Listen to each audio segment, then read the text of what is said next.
ফুলিমারি সনাতনী যুব সম্প্রদায়ের আয়োজনের দুদিন ব্যাপী আয়োজনের আজ প্রথম রজনী। এই সনাতনী ধর্মসভায় দূরান্ত থেকে আগত ভক্ত ভক্তিমতী মা ও বাবার আমার সবার রাতুল চরণে হতভাগা দাসের সশ্রদ্ধ প্রণতি জ্ঞাপন করছে।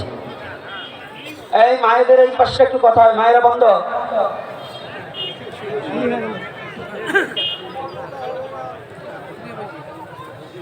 এই ওই মায়েদের পিছনে কোনো পুরুষ ছেলে দাঁড়াবার পারবে না।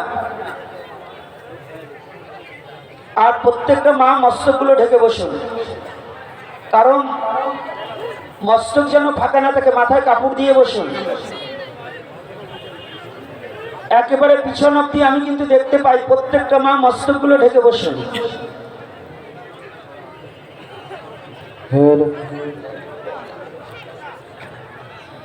আর আজকে দেখতে পাচ্ছি বৈদ্যুতিক কাজে যারা নিয়োজিত আছে বাবারা, লাইটটা একটু কম হয়েছে। আগামী দিন একটু লাইটের সংখ্যাটা একটু বেশি করবে। আমি পিছনের অনেক ভক্তদের মুখ দেখতে পাই না। কিছু হ্যালোজিন, বড় হ্যালোজিন এনে 2-4টে মেরে দিতে হবে। যার দূর দূরান্ত থেকে আগত ভক্ত সজ্জন রসিক মণ্ডলী, ধৈর্য সহকারে বসুন। এই যুব সম্প্রদায়ের আয়োজনে আজকে সনাতনী ধর্মসভা।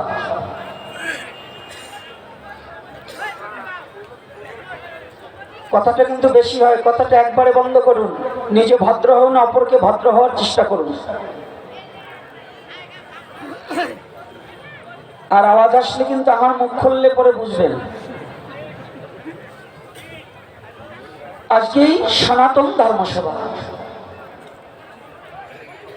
একটা ছোট ফ্যানের ব্যবস্থা করুন। এই সনাতনী ধর্মসভায় যুবক যুবতী এবং বৃদ্ধ মা ও বাবারা যারা উপনীত হয়েছেন,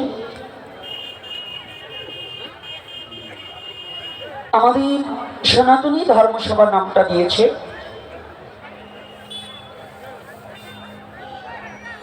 আজ যাদের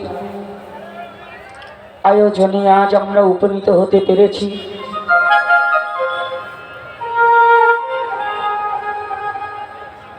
আমরা দূর দূরান্ত থেকে একত্রিত হওয়ার আহ্বানে সমস্ত সনাতনী ধর্মপ্রাণ মা ও বাবারা ছুটে এসেছেন।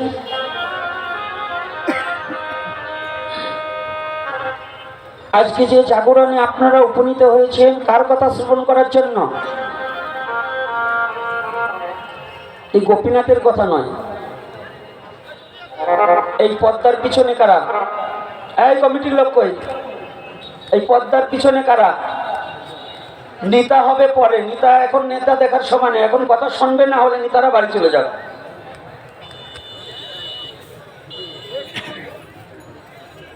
ওখান থেকে সবগুলোকে বের করে দিতে হবে।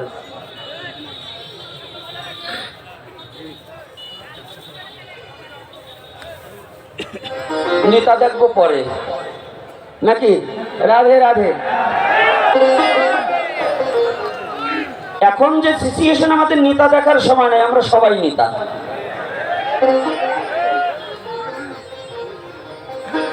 আজকে আমরা এসেছি কার কথা শ্রবণ করার জন্য?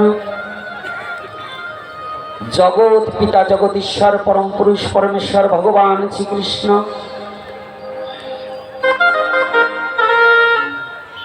আমার এমন কোনো যোগ্যতা নেই আপনাদের সমীপে এসে দাঁড়াবো। একমাত্র কলির পাবন অবতারী শ্রীমান গৌর হরি, যে গৌর হরি আজ থেকে আরো 500 বছর আগের কথা বলছি। কতশো বছর? তখন যে জাগরণে ঘটিয়েছিল, তিনি যে ভবিতব্য বাণী প্রদান করেছিল, আজ সেটা সফল হতে চলেছে। হে সনাতনী জাতি, এই ওইখানে যারা আসছে মায়েরা চুপ করে বসে পড়ুন। মায়ের আগে বসতে হবে, আর কমিটির লোক কই 2-4 জন ওখানে দাঁড়াতে হবে, একটা ছাউন হবে না।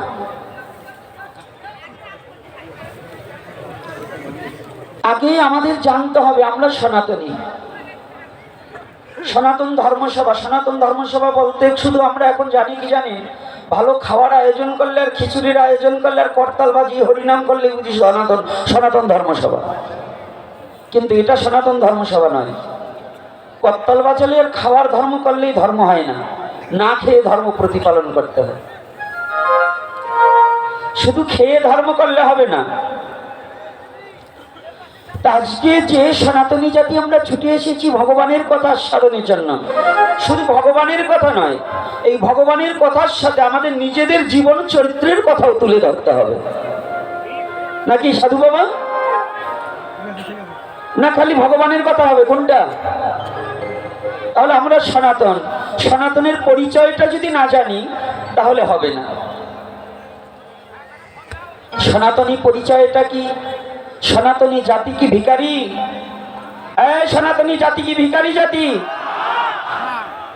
সনাতনী জাতি কি কোনো কাপুরুষ? সনাতনী জাতি কি কোনো অন্ধ? সনাতনী জাতি কি অশিক্ষিত? তাহলে সনাতনী জাতি যদি অশিক্ষিত না হয়, সনাতনী জাতি যদি অন্ধ না হয়, সনাতনী জাতি যদি মূর্খ না হয়, সনাতনী জাতি যদি ভিখারি না হয়, তাহলে আপনাদের অভাব কি?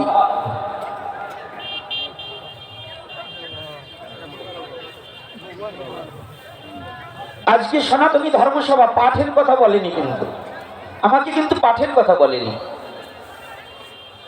কথাটা কি বোঝা গেছে? কাছে আনবেন না, একটু দূর থেকে দিতে হবে বাবা, একটু দূর থেকে, একটু দূর থেকে দিতে হবে। কথাটা কি বোঝা যাচ্ছে? আমার কথাটা ভাষা বুঝতে কষ্ট হচ্ছে না তো?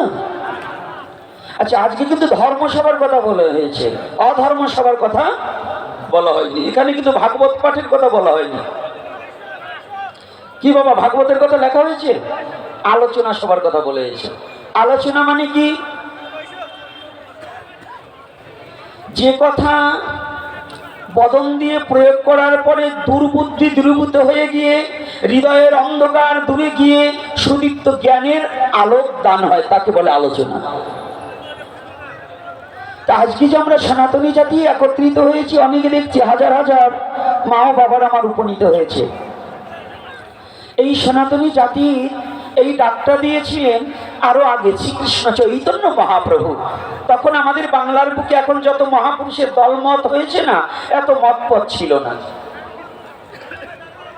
এখন আমরা যত দলাদলি সৃষ্টি হয়েছি, এই দুর্দশা দূর করার জন্য এই কলির যুগের যুগনায়ক শ্রীকৃষ্ণ চৈতন্য মহাপ্রভু ভিন্ন এই সনাতনীকে ডাকার কেউ ছিল না।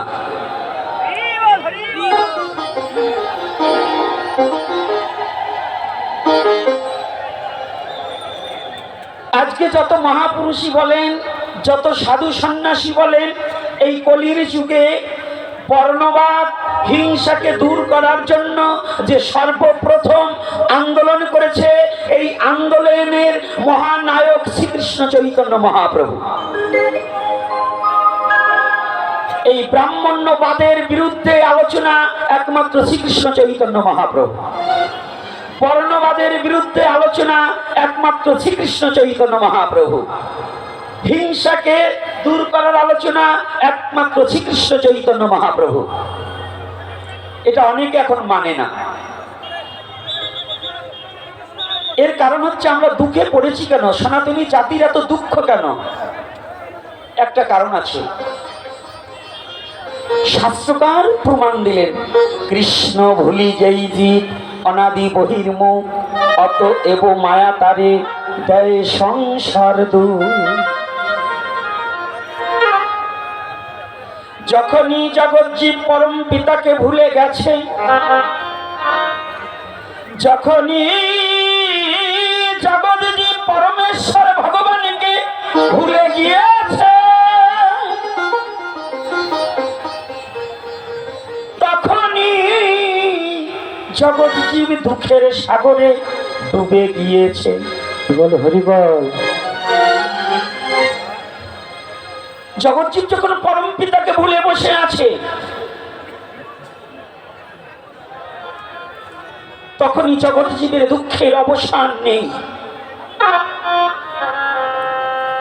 আর এই দুঃখকে যদি দূর করিতে হয়, হে সনাতনী জাতি, সনাতনের তত্ত্বটাকে হৃদয়ে ধারণ করতে হবে। সনাতন ধর্ম কোনো কারণ মানবের সৃষ্টি করা ধর্ম নয়। আগে সনাতন কি এটা জানতে হবে। হে সনাতনী যুব সমাজ এবং আবাল বৃদ্ধ নরনারী যারা এসেছেন, আজকে সনাতন ধর্ম কি এটাকে আগে জানতে হবে, তারপরে এর মাহাত্ম্য পড়ে। সনাতন ধর্ম কারো ব্যক্তিগত বানানো ধর্ম নয়। সনাতন ধর্ম কোন দেবতার সৃষ্টি করা নয়, কোন জলে ভেসে আসা ধর্ম নয়, কোন বায়ু ভরে আসা ধর্ম নয়। সনাতন ধর্মটা হচ্ছে ঈশ্বরের প্রদত্ত ধর্ম। স্বয়ং ঈশ্বর, তার প্রাণীর ধর্ম, তার ভালোবাসার ধর্ম, তার মনোনীত ধর্ম। তার নামটাই হচ্ছে কি? তার নামটা কি? এত পিছন পর্যন্ত এই ৩-৪ জনে চিৎকার দিচ্ছেন, আর তো কেউ চিৎকার দেন নাকি? আপনারা সনাতনী নয়? আর কারণ আছে তো। সিংহের বাচ্চা যদি ছাগলের বাচ্চার কাছে থাকে, সিংহের বাচ্চা ছাগলের দুগ্ধ খেয়ে যদি প্রতিপালিত হয়, আর ওই ছাগলের কাছে থাকতে থাকতে সিংহের যে বিক্রম, সিংহের যে শক্তি, সিংহের যে বীর্য, এটা ভুলে যায়। এটা ভুলে যায়।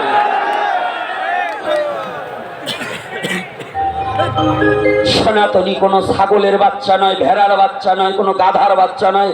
সনাতনী বীর পুরুষ, কোনো কা পুরুষ হয়ে জন্মগ্রহণ করা উচিত নয়। সনাতনী জাতির কোনো বীর পুরুষ হতে হবে, কোনো কা পুরুষ হয়ে জন্মগ্রহণ করা উচিত নয়।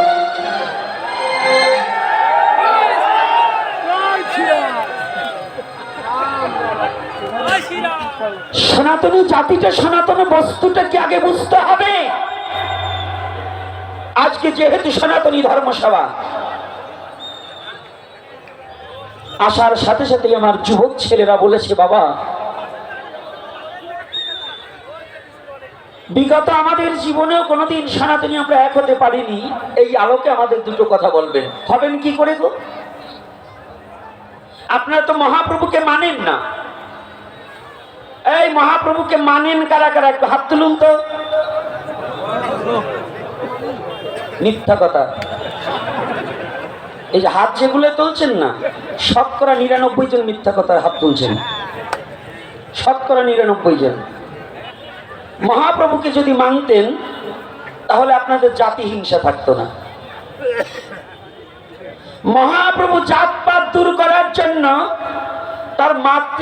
তার পিতার শ্রাদ্ধ ভোজন করিয়েছিল হরিদাসকে দিয়ে। করিয়েছিল কিনা? মহাপ্রভু এই ব্রাহ্মণ সমাজ থেকে বঞ্চিত হয়েছিল। আপনারা জানেন, ব্রাহ্মণ সম্প্রদায় তাকে বন্ধক রেখেছিল, একমাত্র হরিদাসের সাথে মিশছিল বিধায়। কি বাবা করেনি? করেছিল কিনা? তারপরেও কি মহাপ্রভু পিছনে হেঁটেছে? তাহলে এই যুগ ধর্ম পালন করবার নিমিত্তে আমার মহাপ্রভুর অবদান আছে কিনা? আচ্ছা, কতজনের ঘরে মহাপ্রভুর ছবি আছে? হাত উঠান তো। মিথ্যা কথা বলবেন না, সবার ঘরে নেই। এই যে যত হাত তুলেছেন সবার ঘরে নেই, আমি জানি। আজকেই আপনাদের এই ফলিমারিতে যে কয়েক জায়গায় একটু ঘুরে দেখেছি, মহাপ্রভুর 2-3 ঘরে দেখেছি, আর অনেকের ঘরেই মহাপ্রভুর কোনো অস্তিত্বই নেই।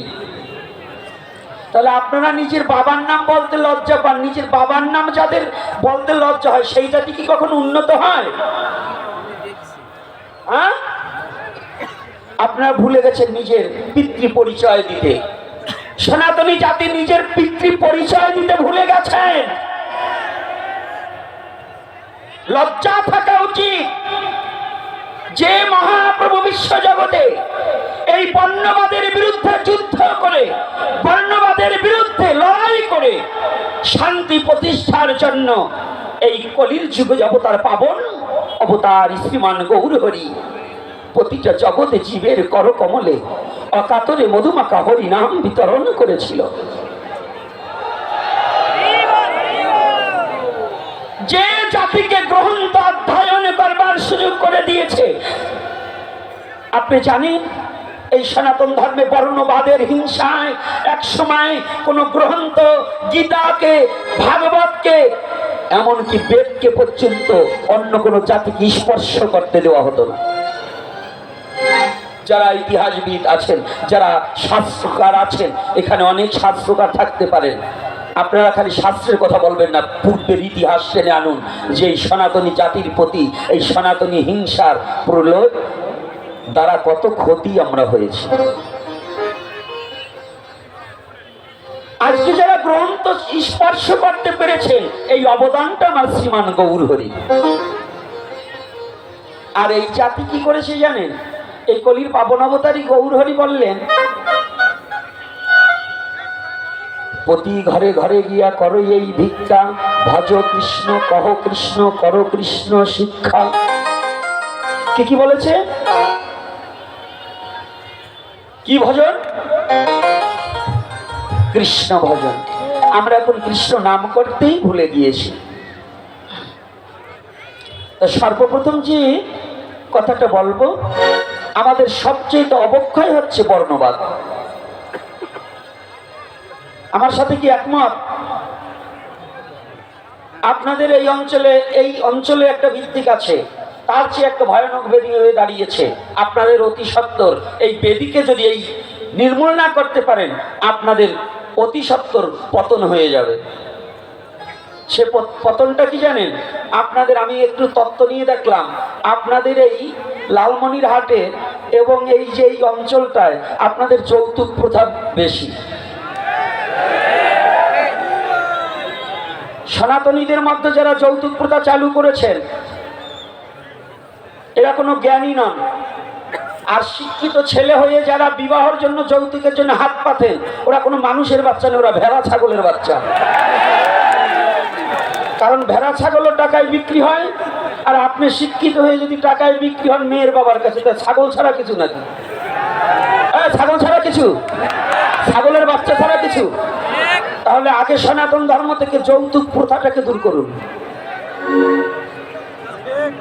কি করবেন? যুবক ছেলে বিয়ে করবে কি টাকায় নিয়ে? হ্যাঁ, লেখাপড়া শিখে যে ছেলে যৌতুকের আশায় বিবাহ করে, ও রাশিয়ান শুয়োরের বাচ্চা। ওটা কোনো মানুষের বাচ্চা হতে পারে না, কারণ শুয়োরের টাকায় বিক্রি হয়। আর তুমি মানুষ হয়ে যদি টাকায় বিক্রি হও, একটা মেয়ের কাছে, একটা নারী কি জানো? নারীর কাছে যে টাকায় বিক্রি হয় পুরুষ, সে নারীর চেয়ে অধম, সে হিজড়ার চেয়ে অধম। অর্থাৎ নারী হচ্ছে দেবী আর পুরুষ হচ্ছে দেব। এই দেব দেবীর পরিণয়ে যারা টাকার লেনদেন করে, এটা কোনো মানুষের খাতায় পড়ে। কি রাগ করছেন নাকি? কষ্ট পাচ্ছেন নাকি? আর এই মেয়েরা বললাম, যারা টাকা নিয়ে বিয়ে করে, ওই রকম ওই বলদ ছেলেকে বিয়ে করাচ্ছে, গাধার গলা ধরে শুয়ে থাকা অনেক ভালো। এই জন্যই লালমনিরহাটে আগে সর্বপ্রথম আন্দোলন করতে হবে যৌতুক প্রথাকে দূরকরণ। আস্তে আস্তে এক একটা ধরে আমাকে যে কয়টা টপিক দিয়েছে, এই কয়টা টপিক্সের উপরে আলোচনা করবো আজকে, সাথে সারা রাত লাগবে। কি বলবো না? সনাতন ধর্মের এই ক্যান্সার ব্যাধি যতদিন পর্যন্ত দূর না হবে, ততদিন পর্যন্ত এই সনাতনী একত্রিত হতে। প্রথমটা দিলাম, কারণ জাতি উৎপত্তি করতে হলে সংসার করণে বিবাহ হচ্ছে দশবিধ সংস্কারের একটা সংস্কার। দশবিধ সংস্কারের একটা সংস্কার বিবাহ। তাই বিবাহ সৃষ্টির ঘরে যদি ভুল হয়ে যায়, তাহলে মূলেও ভুল হয়ে যাবে কি না? যারা আমার সম্মুখে বসে আছেন আজকে একেবারে সত্য কথা বলবেন। হ্যাঁ যুবক ছেলেরা, যারা আজকে সত্য কথা বলবে, এক চুল মিথ্যা কথা বলবে না। মায়ের স্তনের দুগ্ধ যারা খেয়েছো, তোমাদের চরণে হাত রেখে বলছি, তোমরা কোনোদিন যৌতুক নিয়ে বিবাহ করো না। যৌতুক প্রথাকে দূরীভূত করো, তোমাদের কাছে অনুরোধ। তাহলে এই আমাদের সমাজে কিছু না কিছু হলেও শান্তি ফিরে আসবে কিনা?